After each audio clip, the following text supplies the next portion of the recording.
رات کی خاموش گہرائیوں میں جب دنیا نیند کی آغوش میں کھو جاتی ہے، ایک چھوٹا سا گاؤں اپنی کہانی چپکے سے باندھ رہا تھا۔ ہوا میں خنکی تھی، ستارے آسمان پر جھلملا رہے تھے، اور ایک جھونپڑی کی مدھم روشنی اس اندھیرے میں امید کی آخری کرن بن کر ٹکی ہوئی تھی۔ یہ کہانی ہے ایک ایسے شخص کی جس نے اپنی زندگی کی سب سے بڑی خواہش کو ایک سوکھی روٹی کے ساتھ رب کے حوالے کر دیا۔ تو آئیے اس دل کو چھو لینے والی داستان میں ڈوبتے ہیں، جہاں بھوک، محبت اور دعا ایک انوکھے سفر کی ابتدا بنتے ہیں۔ رات کا آخری پہر تھا، گاؤں کی تنگ گلیوں میں سناٹا پھیلا ہوا تھا، مگر اس چھوٹی سی جھونپڑی میں کوئلے کا چولہا اب ٹھنڈا پڑ چکا تھا۔ ایک بزرگ شخص جس کا نام حامد تھا چارپائی پر لیٹا آسمان کی طرف دیکھ رہا تھا۔ اس کی آنکھوں میں تھکن، چہرے پر گہری لکیریں، اور دل میں ایک تمنا دبی ہوئی تھی جو برسوں سے پل رہی تھی۔ اے خدا، کاش مجھے بھی اپنے گھر بلا لے، کاش مجھے بھی مدینے کا دیدار نصیب ہو جائے۔ مگر حقیقت یہ تھی کہ اس کے پاس ایک وقت کی روٹی کا بھی سہارا نہیں تھا۔ تبھی جھونپڑی کا پرانا پردہ ہلکا سا ہلا۔ اس کی بیوی سکینہ کمزور ہاتھوں میں ایک سوکھی روٹی کا ٹکڑا لیے اندر داخل ہوئی۔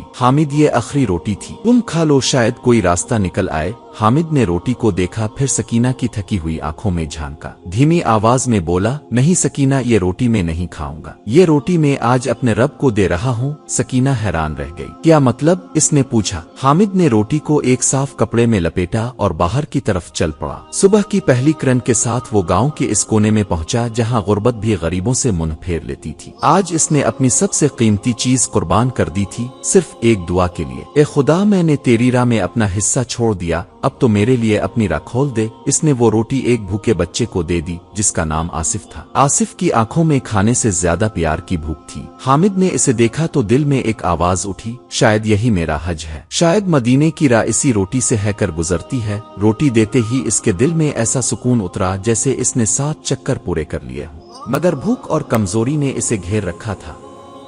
جھونپڑی سے دور وہ ایک کنویں کی دیوار کے پاس بیٹھ گیا۔ آنکھیں بند کی ہی تھیں کہ ایک آواز گونجی، بابا اب یہاں کے نہیں لگتے۔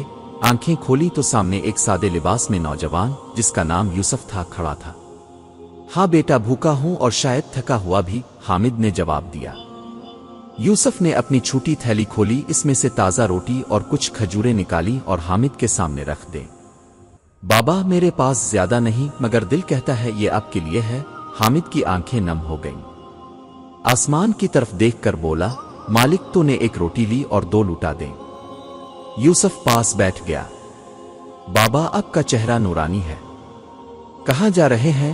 حامد مسکرایا، مدینے جا رہا ہوں بیٹا، بس راستہ ذریعہ اور اجازت باقی ہے۔ یوسف چونکا، مدینہ حج کے لیے؟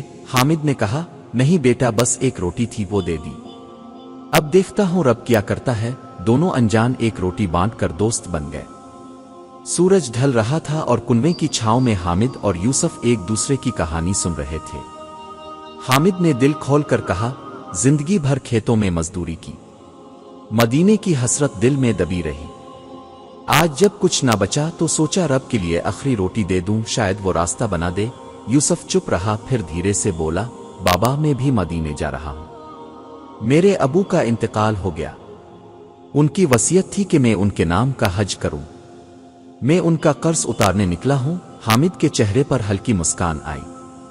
یوسف نے جیب سے ایک تھیلی نکالی جس میں کچھ سکے اور ایک کاغذ تھا۔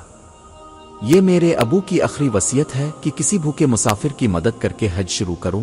اس کی آواز بیرو آ گئی۔ بابا، کیا آپ مجھے اجازت دیں گے کہ میں یہ وصیت آپ کے نام پوری کروں؟ حامد کی آنکھیں بھر آئیں۔ بیٹا، شاید میری روٹی کو میرے رب نے تمہارے ابو کے آخری عمل سے جوڑ دیا۔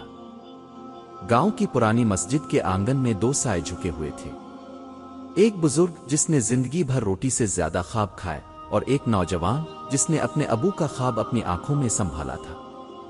یوسف نے حامد کو قافلے والوں کے پاس لے جانا چاہا تاکہ حج کا انتظام ہو سکے۔